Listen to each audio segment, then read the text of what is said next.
আপনাদেরকে কিন্তু এটা মানতে হবে যে আমাদের বাংলাদেশ সর্ষে মৌসুমে জাপানের দিক দিয়ে সুন্দরতায় কোনো দিক দিয়ে কম হয়। সকল দেশে সেরা আমার মাতৃভূমি, আমাদের মাতৃভূমি যে কতটা সুন্দর তা আপনি যদি স্বচক্ষে না দেখেন বিশ্বাস করতে পারবেন না। আর সর্ষে মৌসুমে আমাদের বাঙালিদেরকে সর্ষে বলে সুঘ্রাণ এর কমলতা এবং এর সৌন্দর্য আমাদেরকে আলাদাভাবে মুগ্ধ করে।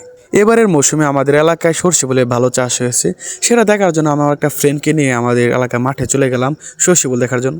সুজলা সুফলা শস্য শ্যামল আমাদের এই মাতৃভূমি কতটা যে সুন্দর যা কিনা আমরা বলে বোঝাতে পারবো না। আসলে সত্যি কথা বলতে আমরা বাঙালি হিসেবে আমরা গর্বিত যে আমরা বাংলাদেশে জন্মগ্রহণ করেছি এবং এর সৌন্দর্য আমাদেরকে প্রতিনিয়তই মুগ্ধ করে। সেই সৌন্দর্য উপভোগ করার জন্য আমরা চলে গেলাম সর্ষে খেতে, এবং সর্ষে খেতে যাওয়ার পর দেখতে পাচ্ছি সর্ষের কিছু কিছু ছোট ছোট গাছ রয়েছে এবং এর পরবর্তীতে বড় বড় গাছ রয়েছে। দেখতে পাচ্ছেন পাইপ, এটি দিয়ে মূলত আমাদের ওই পার থেকে এখানে পানি আনা, এটি মূলত খালের উপরে এর ব্যবস্থা, যাতে পানি আসার পরও যাতে এই পারে পানি আনা যায়। সর্ষে ফুল দিয়ে হাঁটার সময় ভাবতেছিলাম কোন ট্রেন নেওয়া যায়, এবং অনেক খোঁজাখুঁজির পর একটা ট্রেন খুঁজে পেলাম, যেটা কিনা সর্বরমকারী শাহরুখ খানের মতো। দেখছেন শাহরুখ খানের মতো লাগে কিন্তু দুঃখিত।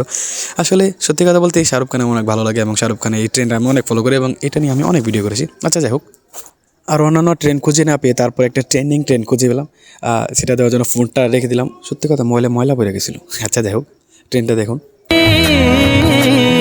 तू भी अखियों से कभी मेरी अखियों की सुन,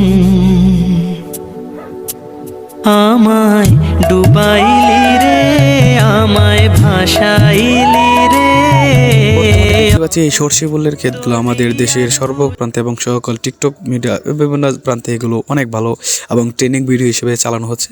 তাই আমি আমার টিম মেম্বারকে নিয়ে চলে আসলাম আমাদের সর্ষে ফুল দেখার জন্য।